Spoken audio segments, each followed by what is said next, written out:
Kenapa Tuhan mengurangi usia manusia? Kalau kita baca di Alkitab, di kitab Kejadian, di awal-awal populasi manusia, dikatakan manusia itu pada zaman dulu memiliki usia yang panjang ya, rata-rata ratusan tahun. Ada yang 300 tahun, ada yang 700 tahun, ada yang 900 tahun malah. Tapi di kitab yang sama, di Alkitab, dikatakan bahwa Tuhan itu seperti mengurangi usia manusia. Dikatakan usia manusia itu akan sampai 70 tahun saja, atau kalau kuat dia akan mencapai usia 80 tahun. Usia manusia pada umumnya ya, meskipun Tuhan bisa saja mengaruniakan umur panjang kepada orang-orang tertentu yang bisa sampai di atas 80 tahun, bahkan ada yang sampai 100 tahun untuk manusia modern seperti kita sekarang ini. Tapi kenapa sih Tuhan harus mengurangi usia manusia? Kalau menurut saya pribadi, kenapa Tuhan mengurangi usia manusia? Kalau usia manusia itu tidak dikurangi, ya, maka kita akan mengalami yang namanya overpopulation, yaitu populasi yang berlebihan. Dan overpopulation ini, kalian bisa cari sendiri di Google, banyak dampak negatifnya.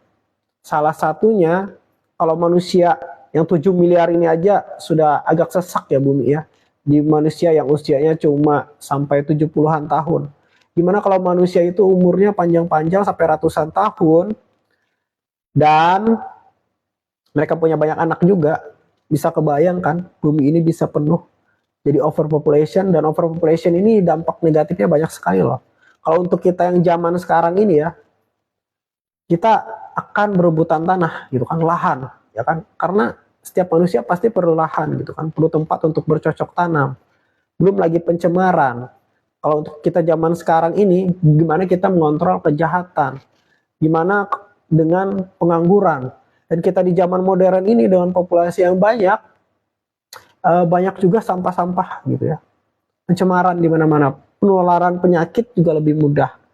Tingkat kejahatan juga bakal lebih tinggi dan semakin susah mengurusnya kan, karena banyak sekali.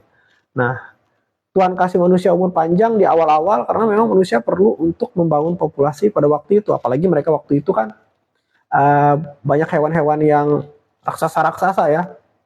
Ada mamut, ada dinosaurus, segala macam. Gimana kalau manusia cuma secuil aja, sedikit orang aja, itu agak kurang bisa untuk menghadapi populasi makhluk-makhluk yang besar-besar pada waktu itu ya. Nah, jadi kalau kita overpopulasi mungkin banyak binatang yang bahkan lebih banyak punah lagi ya sekarang ya, apalagi manusia itu kan kebanyakan serakah. Nah, jadi kenapa Tuhan mengurangi usia manusia? Saya rasa untuk menghindari yang namanya overpopulation. Gimana menurut kalian? Tuhan Yesus memberkati.